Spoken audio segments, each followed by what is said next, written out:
Bonjour, soyez les bienvenus dans ce nouveau numéro de la Minute Pédagogique du Phénix. Cette émission sera consacrée à deux spectacles de la jeune metteur en scène Lorraine de Sagazan. Démon, adaptation d'un texte de Lars Norén, et Une maison de poupée, adaptée de la pièce d'Ibsen.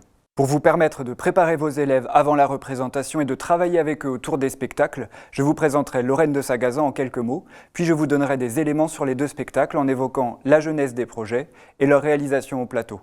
Dans un dernier temps, je vous proposerai des activités pédagogiques de médiation à mettre en œuvre avec vos élèves. Lorraine de Sagazan est actrice de formation. Elle a d'abord été élève au Studio Théâtre d'Asnières, puis au CFA des comédiens. Pendant cette période, elle joue entre autres les 30 millions de Gladiator et la Dame de chez Maxime. En 2010, elle interprète Elena dans Varia, Histoire de la révolte à la MC 93, sous la direction de Denis Marlot, ainsi que Varia dans L'Idiot, dans une mise en scène d'Antoine Bourseiller. En 2011, elle joue Camille pour Benoît Lambert dans Badine 2.5. En avril 2014, elle crée son premier spectacle, Ceci n'est pas un rêve, au Théâtre de la Loge. Afin de se former à la mise en scène, elle part à Berlin en mai 2014 et assiste Thomas Ostermayer qui répète Le mariage de Maria Braun pour Avignon, le Théâtre de la Ville et la Schaubühne. On lui propose alors de participer au festival Fragments d'été, organisé par le Théâtre de Vanves, Main d'œuvre et La Loge. Elle choisit de travailler sur une version courte de Démon de Lars Norén. Démon sera créé au Théâtre de Belleville à l'automne 2015. C'est à cette occasion que Lorraine de Sagazan fonde la compagnie La Brèche. En 2016, elle crée une adaptation de Maison de poupée d'Ibsen. Elle est également invitée par Romeo Castellucci qui lui propose de poursuivre sa formation en assistant aux répétitions des 4 spectacles qu'il présente au Festival d'automne et à l'Opéra Bastille. Cette année, Lorraine de Sagazan crée Les règles du jeu, un spectacle jeune public. Démon est une libre adaptation du texte que Lars Norén écrit en 1984. La pièce se déroule dans un appartement et nous plonge dans l'intimité d'un couple qui se déchire à coups de phrases assassines. Katharina et Franck, deux trentenaires, vivent ensemble depuis des années mais ils ne se supportent plus et ne cessent de se provoquer.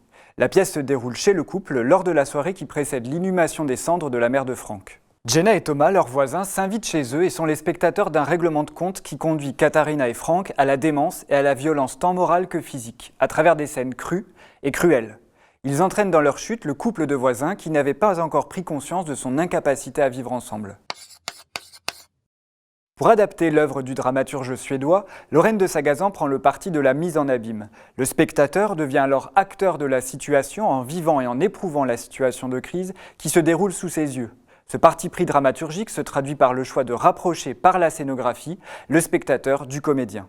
Dans sa note d'intention, que vous pourrez lire en intégralité dans le dossier artistique du spectacle, la metteur en scène écrit « Je crois au spectateur comme créateur du matériau émotionnel d'un spectacle.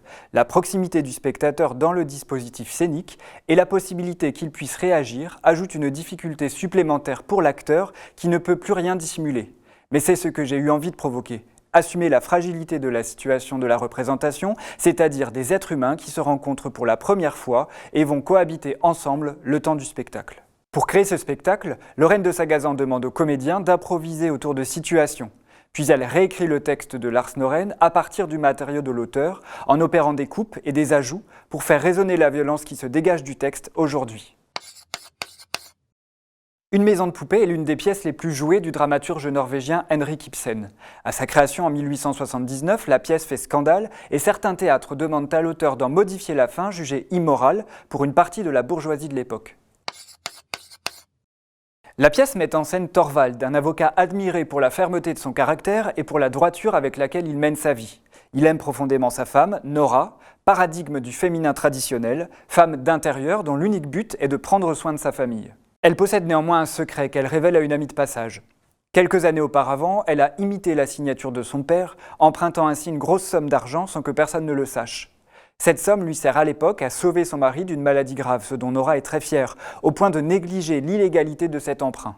Tout bascule lorsqu'un employé de son mari, menacé de renvoi, menace Nora de tout révéler à Thorvald. Malgré la lutte de Nora pour ne pas que son secret fasse voler en éclats sa vie de famille, son mari finira par apprendre la vérité et il réagira avec violence et colère. C'est cette altercation qui marque chez Nora l'éveil d'une conscience individuelle, d'un désir profond de liberté qui la conduira à quitter son foyer. Lorraine de Sagazan explique avoir choisi de mettre en scène cette pièce pour interroger la cohabitation fébrile entre des êtres humains souvent limités à leur sexe dans notre société.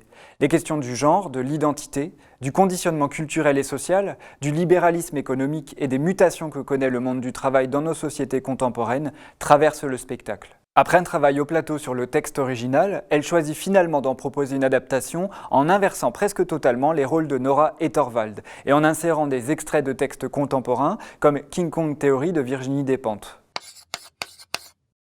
Dans le spectacle, Nora devient ainsi une femme ambitieuse et indépendante financièrement face à un Thorvald licencié depuis peu et qui tente de se reconvertir sans succès à une carrière d'artiste. Les personnages semblent heureux et pensent assumer parfaitement les choix qu'ils ont faits. Mais leur couple explose parce qu'ils auront essayé d'être libres et que, comme l'écrit Lorraine de Sagazan, la société actuelle ne permet pas encore cette liberté. Les mentalités avancent trop lentement, gangrénées par une menace réactionnaire, conservatrice et misogyne qui rôde en permanence.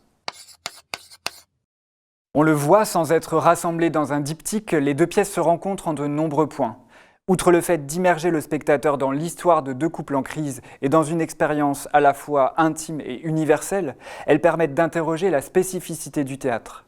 Qu'est-ce qu'une représentation ? Pourquoi continue-t-on de faire du théâtre à l'heure où l'écran est partout ? La question de la position du spectateur de théâtre est ainsi placée au cœur des réflexions dramaturgiques et des dispositifs scéniques. Afin de sensibiliser vos élèves au spectacle avant de venir les découvrir, je vous propose de réaliser 3 activités. La première prend appui sur des corpus d'images des 2 spectacles à partir desquels je vous propose de mener un travail d'analyse de l'image, d'écriture et de pratique théâtrale. Vous trouverez ces images et les consignes à suivre pour réaliser ces activités dans les références pédagogiques. La deuxième entrée s'articule autour d'un travail de mise en voix d'extraits des textes d'Henrik Ibsen et de Lars Norén et des réécritures de Lorraine de Sagazan. En faisant entendre les textes originaux et leur adaptation, on pourra demander aux élèves de s'interroger sur la spécificité du travail de la metteur en scène pour adapter les 2 textes. Enfin, la troisième piste consiste en une analyse des notes d'intention pour chacun des 2 spectacles.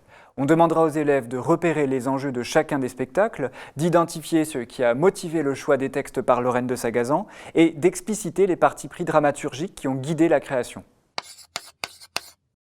Si vous voyez les 2 spectacles avec vos élèves, il serait intéressant de confronter les 2 notes d'intention pour saisir ce qui rapproche les 2 spectacles. On pourra compléter ce travail par le visionnage d'un entretien dans lequel Lorraine de Sagazan explique ce qui, pour elle, lie les 2 pièces. Vous trouverez le lien vers cette vidéo dans les références pédagogiques.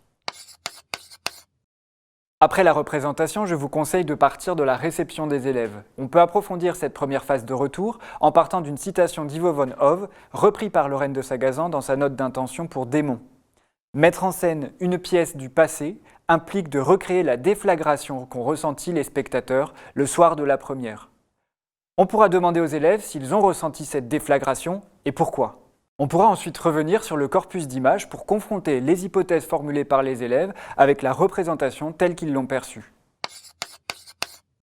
Enfin, pour enrichir la réflexion autour des spectacles, on pourra proposer un travail axé sur la mise en abîme.